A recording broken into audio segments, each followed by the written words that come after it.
Kumusta sa lahat? Maligayang pagdating.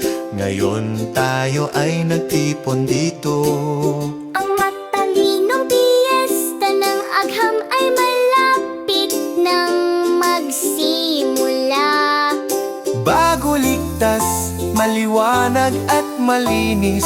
Sa sandaling ito, ang pag-aaral ng agham ay tila perpektong tama. Unang talutod. Mga bagong ngiti, nagsisimula ang piyesta.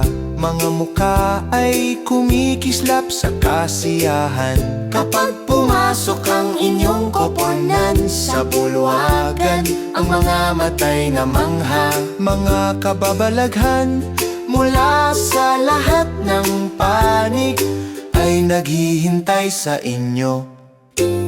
Ang mga lobo ay lumulutan sa malakas na hangin. Dinadala sila ng hangin.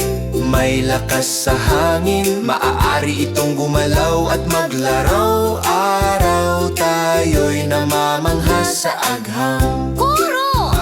Ang saya ng pagmamasid sa agham.